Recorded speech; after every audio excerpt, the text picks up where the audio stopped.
Hello there, welcome to Takizen. My name is Linet Nyambura, and today we're going to discuss the new Samsung Galaxy Note 9 and OPPO Find X. And with me is Odipo Riaga, who is a tech blogger, and Kachwanya Kenneth, who is a tech analyst. So gentlemen, welcome. We'll start with you. Okay, thank you guys. On August 9th, Samsung released their latest Note series, the Samsung Galaxy Note 9. Earlier, OPPO had released their high-end. You see, OPPO, we have known OPPO to be a mid-range company. They've been releasing the phones that go for 24,000 shillings to 40,000 shillings. They were never these guys who come with phones, but now they come with the OPPO Find X, which is 100,000 shillings. And then Samsung Galaxy Note 9, international price for the Galaxy Note 9 is $1,000, which is about 100,000 shillings still. But by the time it will arrive in Kenyan markets, plus the taxations and the shipping cost, I estimate it will be around 120 to 130,000, around there. Shillings, yeah. So the pricing is just in the same range of 100k plus. So I was like comparing the specs. I look at the screen. Samsung Galaxy Note 9 has a better screen. It's doing 1440p, slightly above 1080, which is with the OPPO. The OPPO is doing a little bit good, not so good, but because of the other pixel, the length of the pixel is 2340 compared to Samsung's 2960, but it is using the AMOLED. AMOLED are these screens we found in Samsung Galaxy S3. You know, in tech world, those are centuries away. Yeah. But now Samsung has Super AMOLED. So basically they're saying that the screen on the Samsung is the best in the market today. OPPO is known for the camera. But I think they have improved the specs, and what we are seeing here, what I'm personally seeing here, are very good specs even for the camera. But comparing camera by camera, just the raw specs, the megapixels, okay, OPPO is doing fine. The secondary camera, not the secondary selfie, but you know, nowadays cameras come with two cameras at the back. Yeah. So there's like the primary main camera, and then there's the support camera. So OPPO is doing fine because the support camera is 20 megapixels, but for the Note 9, both cameras are 12 megapixels. So it's like the same camera twice for the Samsung Note 9. Although for the primary, they have a better aperture, opening from 1.5 all the way to 2.4. And of course, for professional photographers, they know the advantage of that. You can do a telephoto zoom with that particular camera. But coming to selfie, we are talking about 25 megapixels for the OPPO. We don't know the sensor size. What I am assuming is that for the spots, so for the sensors themselves, for the individual sensors, OPPO has actually squeezed them so much that they are not as good as what we are finding on the Samsung, which is 8 megapixels. So basically you're saying, what I am trying to say here is that in the raw specs, Samsung Galaxy Note 9 is trying to do way better than the OPPO Find X. So actually I was asking myself, if you have 100,000 shillings today, would you prefer to spend it on OPPO Find X or on the Samsung Galaxy Note 9? Yeah. What about you? Okay, so let's start. What I said about OPPO, initially it was more of a selfie-specific phone, but obviously they have improved on their flagship phone, the one we are talking about, the Find X. I think this is good. This is competing at very high end of technology and all that stuff. So even if you look at the specs, what people has been talking about, I think they are now at the top range. The question is, what will you go for if you have the money? Yeah. So the OPPO has already established themselves as selfie phones, but obviously when you look at that is more of the young people who probably might not, generation. who probably might not have the money we are talking about here. So here we are talking about people with serious money. That selfie might not be the main consideration. So that's why the hard facts on specs matters. Battery life. What about the battery life? Comparing the two. Battery life for me it will be the same. We are talking about 3730 milliamp hours for the OPPO Find X versus 4000 milliamp hours for the Samsung Galaxy Note 9. But in terms of those battery hours, you'll find that the Samsung has a better a more battery demanding screen. They even have the S Pen that needs to be charged by this particular battery. But now for this OPPO, the screen is a little bit less because we are talking about 1080, which is basically the normal HD. This Samsung is going to 2K, towards 2K. So I think on a daily basis, because you want to lower the brightness when you're using the phones indoors, you are reading your articles on Facebook or on the websites, bloggers, you're just browsing through Instagram photos, they should take you the same hours, probably 20 hours if they take you that much. So it should not be up. But in reality, the way you are talking about the prices, Samsung will be a little bit expensive by the time it reaches, because of the OPPO is confirmed. It's 100K. Yeah, that's confirmed. I'm not sure about Samsung.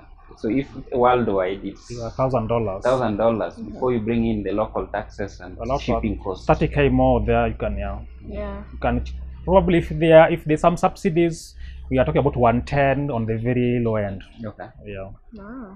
Well, by the time you have 100K to buy, probably 10K. Especially considering their selfie phones for the young people, for the young generations, viewers.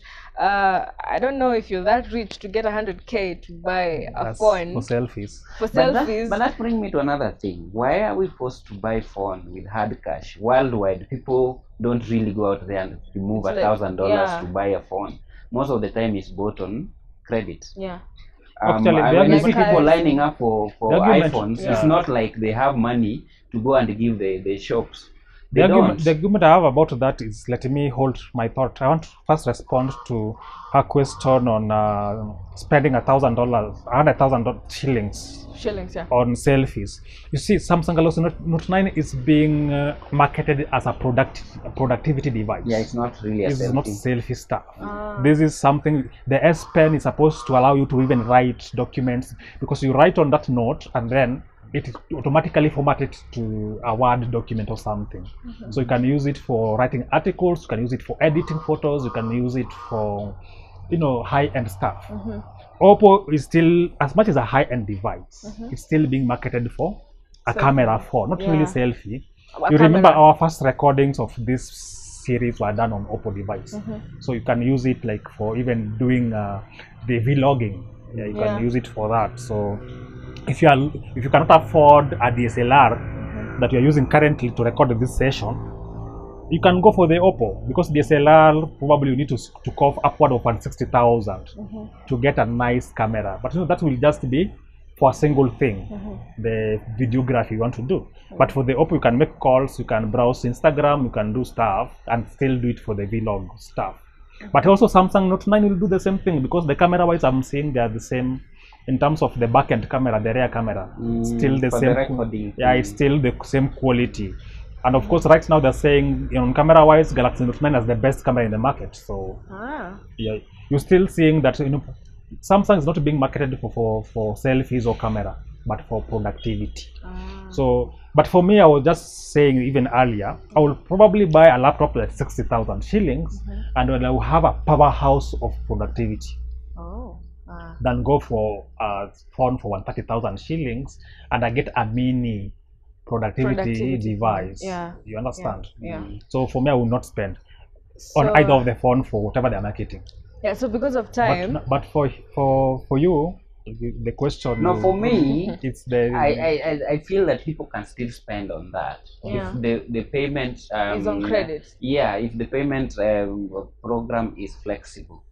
Because that's what I'm wondering. This is a market that's considered to be poor, but the very rich markets, they still don't think that people will have $1,000 or plus to walk in their shop and buy. So they still have this arrangement. That I know Safaricom tried. I don't know why they stopped it. Probably that's what I was going to comment. The reason they stopped it because we do not have a proper addressing system. It becomes difficult. You go, for example, I stay in some estate that to give you even direction now, if you are supposed to come and visit me in Nakuru, to give you directions to my house is going to require me to come from the house, go to the nearest bus stage where probably you will alight, and then I pick you from there. For me to give you the direction where you find me is hard. So that's what the challenge some Safaricom had. But okay, I get that. But the issue here is not really where to get you. The issue here is you walk to the Samsung show. I think the other problem would be, are you able to go there and say, this is my employer? Because most of the one I'm talking about abroad, the issue is at the employment. It's like KRA. You see, KRA doesn't matter where you are. They will cut your pay. Your payment, exactly. They will cut your pay. Obviously, this would be a little bit complicated because Safaricom or any other of this doesn't have your employers, whatever agency that. But it needs to be the way. But you also have to look at the guys in the formal jobs in this country are about 3 million people. Yeah. You are targeting over 10 million people. Now, why would you target over 10 because million? the guys in the informal market also have they don't have the money. These people cannot even have this money you are talking about, but they can able to play slowly. I know. Yeah. But to me, the reason why even banks don't deal with the people you are talking about, the 10 million, is it's combined with what you're saying earlier, where you have, how do you get these people? But the people with the job, it's easier. It's the same with the banks. Banks look at it and say, they come the to people your who are house, employed, we can give them loans. Who are not employed, it's a tricky thing. What if they option something else, like for the less 10 million? Security. Yeah. So they put the security. Yeah. Now that's going to be a problem. That's the why. The easier one is to start with people with regular jobs. Then as you develop more trust going out, then. But there should be a way that Kenyans are not forced to go and check 100K. A poor country. Seriously, we need to get away that even if addressing system is a problem, even the trust issue is a problem, there has to be a way that we can do this easier than forcing people to pay 100K. Well, because of time, we're not going to expound more on that. So viewers, there you have it. That is the difference between the OPPO Find X and of course Samsung Galaxy Note 9. If you are a buyer, if you're looking to buy either of the phones, you can check out the whole discussion and make your choice, and whichever you prefer, you go get it. If you have over 100,000 Kenya shillings, then you're lucky, you'll get it. Otherwise, my name is Lineto Nyambura and this is Takizen.